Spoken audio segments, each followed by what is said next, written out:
तीसरा जो प्रश्न है, दी गई आकृति में एक आकृति हमको यहाँ दी गई है। ए बी डी एक समकोण त्रिभुज है। देखो ए बी डी यहाँ बनाया है, एक समकोण त्रिभुज है और इसका कोण ए जो है वो समकोण है। यहाँ पर हमने क्या बना दिया है, समकोण बनाया है। ठीक है, चित्र दिया गया है आपको। तथा ए सी जो है लंब है बी डी पर। ए से सी जो है ये बी डी पर क्या है, लंब है। यहाँ पर 90 अंश का कोण बन रहा है। तो दर्शाइए कि 1 2 3 चीज़ें हमको सिद्ध करनी है।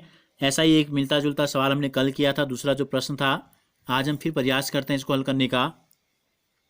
तो देखो नंबर 1 को हम सिद्ध करते हैं। तो इसके लिए हम क्या करते हैं, सबसे पहले दिया है मैं, ये आपको दिया है समकोण त्रिभुज, कोण ए और ये इस पे लंब है। सिद्ध करना है पर नंबर 1 2 3। सीधे हम हल की तरफ आगे बढ़ते हैं। तो हम लेते हैं 2 त्रिभुज हम लेते हैं। एक त्रिभुज हम लेते हैं त्रिभुज ए बी डी। त्रिभुज ए बी डी कौन सा त्रिभुज है, देखो ए बी और डी यानी कि बड़ा वाला त्रिभुज। दूसरा हम त्रिभुज इसमें लेते हैं ए बी डी को। ए बी डी को हम लेते हैं सी ए डी के साथ। ठीक है, ए बी डी समरूप है त्रिभुज सी ए डी के साथ। जब हमने आपको ये वाला प्रमेय बताया था, किसी समकोण त्रिभुज के समकोण वाले शीर्ष से सामने की भुजा यानी कि कर्ण पर लंब डालते हैं तो इस प्रकार से क्या होते हैं, 3 जो त्रिभुज बनते हैं। एक तो 2 अंदर के त्रिभुज ये आपस में समरूप होते हैं और ये दोनों त्रिभुज, छोटा त्रिभुज बड़े त्रिभुज के साथ, दूसरा छोटा त्रिभुज बड़े त्रिभुज के साथ क्या होते हैं, समरूप होते हैं।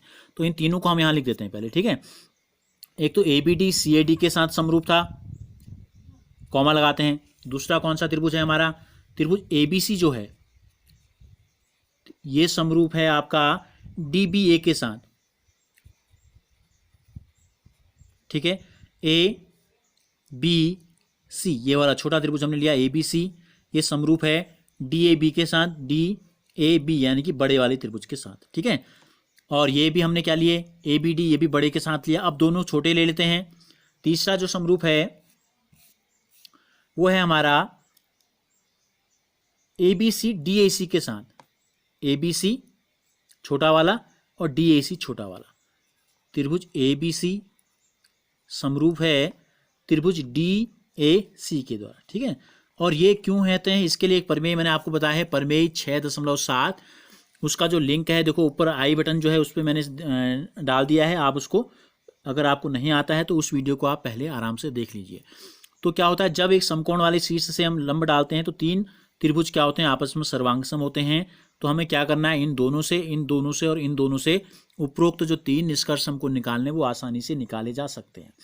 अब हम इन तीनों में से कोई एक ले लेते हैं। पहले वाले को जब हम हल करेंगे तो ए बी सी के साथ डी ए बी ले लेते हैं। ठीक है, ए बी सी के साथ डी ए बी हम लेते हैं, ये वाला ले लेते हैं। त्रिभुज ए बी सी समरूप है ए बी सी, ये वाला। देखो हमको लाना क्या है, हमको एक लाना है ए बी, एक लाना है बी सी। तो ए बी और बी सी किस त्रिभुज में आ रहा है, त्रिभुज ए बी सी में। बी सी के साथ ए बी के साथ और क्या लाना है, बी डी लाना है। ए बी के साथ बी डी कौन सा आ रहा है, बड़े वाले त्रिभुज में आ रहा है। तो हम एक इस छोटे त्रिभुज को और एक बड़े त्रिभुज को लेंगे। ठीक है, तो हमने ले लिया, एक ले लिया हमने ए बी सी, एक हम ले लेते हैं डी ए बी, त्रिभुज डी ए बी। फिर देख लो एक बार, ए बी सी छोटा वाला त्रिभुज, D A B, D A B बड़ा वाला त्रिभुज। ठीक है, इन दोनों में क्या समानता है, संगत भुजाएं क्या होंगी, समान अनुपात में होंगी। तो हम संगत भुजाएं लेते हैं। ए बी सी के पीछे की 2 अंक ले लिया हमने, बी सी भुजा ले ली, तो इसके पीछे क्या है लास्ट में, ए बी संगत भुजा। संगत भुजाएं क्या होती है, समान अनुपात में होती हैं। इसके स्टार्टिंग के अगर हम 2 ले लें ए बी, ठीक है, और यहाँ क्या है ए डी, यहाँ क्या आ रहा है, इसमें ए डी भुजा है नहीं है, इसमें हमको क्या लाना है, हमको ए बी गुणा ए बी के साथ क्या लाना है, बी सी गुणा बी डी लाना है। तो ए बी के साथ देखो ए बी, और ए बी के साथ दूसरी भुजा क्या है, बी डी क्या है, कर्ण है। इसके साथ हम लिया कर्ण लिया। बी सी के साथ हमने क्या लिया, देखो बी सी, यहाँ पर समकोण बन रहा है। तो ए बी क्या था, कर्ण था। तो ए बी के साथ क्या कर्ण है, ए बी के साथ कर्ण है बी डी, तो बी डी ले लेंगे। अब इनको हम बज्रगुणन कर देते हैं। ए बी गुणा ए बी कितना हो जाएगा, ए बी की घात 2, और बी सी गुणा बी डी हो जाएगा बी सी गुणा बी डी। तो नंबर 1 में हमको ये सिद्ध करना था। अब हम दूसरे 2 त्रिभुज लेते हैं। कौन से त्रिभुज हम लें, इस बात का आपको ध्यान रखना है। हम त्रिभुज लेते हैं, ऐसा त्रिभुज हमको चाहिए जिसमें एक ए सी आ रहा हो और एक आ रहा हो बी सी। तो देखो ए से सी इसमें आ रहा है, बी से सी भी इसमें आ रहा है, तो ये एक त्रिभुज हम ये ले लेंगे।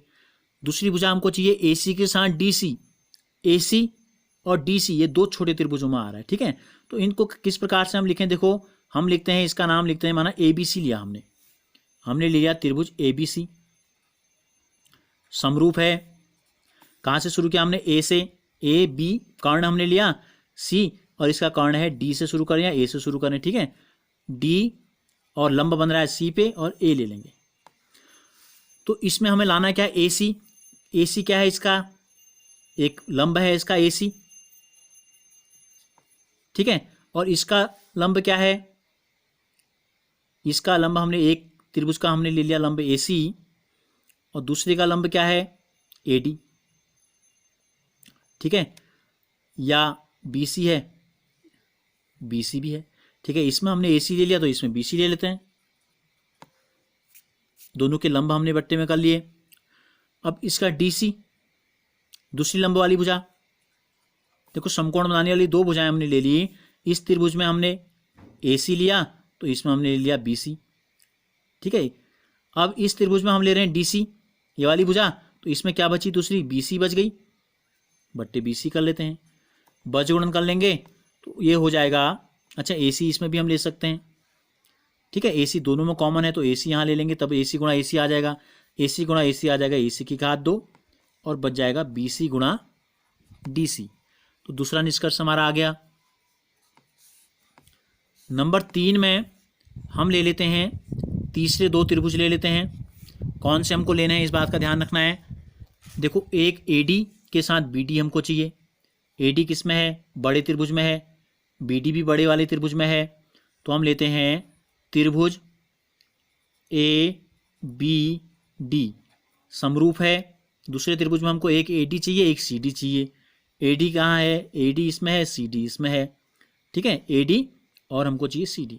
तो दूसरा त्रिभुज हमने ले लिया ACD, ये हमने शुरू किया था A से, इसको शुरू करते हैं D से, ठीक है, DAC। तो ABD की कौन सी भुजा लें, AD। ABD की भुजा हम लेते हैं AD, क्योंकि हमको यहाँ AD का स्क्वायर लाना है। ये लंब बनाने वाली भुजा हमने ले ली AD, ठीक हो गया। और दूसरे की कौन सी भुजा लेंगे लंब बनाने वाली, दूसरे की भुजा लेते हैं B से D या C से D। इसकी त्रिभुज की ले ली हमने CD, और इसमें क्या हो जाएगा, दूसरे त्रिभुज में हो जाएगा BD बट्टे AD, B से D तक की दूरी इसका कर्ण, ठीक है। AD क्या था, इसका कर्ण, तो AD गुणा AD हो गया AD की घात 2 और BD गुणा CD हमारा बच गया। तो नंबर 3 में हमें यही सिद्ध करना था। तो इस प्रकार से हमें क्या करना है, इस त्रिभुज में आपको अच्छे से समझना है कि कौन कौन से दो त्रिभुज समरूप हैं। तो आपका ये सवाल आसानी से हल हो जाएगा। और आपको क्या लाना है इस पे भी आपको ध्यान रखना है, ताकि आपको पता चल जाए कि किन दो त्रिभुजों का हमें जो है चुनाव करना है, ठीक है। तो ये दो त्रिभुज आपस में समरूप थे, और ये त्रिभुज बड़े त्रिभुज के और ये त्रिभुज छोटे त्रिभुज बड़े त्रिभुज के, ठीक है। तो इस प्रकार आसानी से इसको निकाला जा सकता है।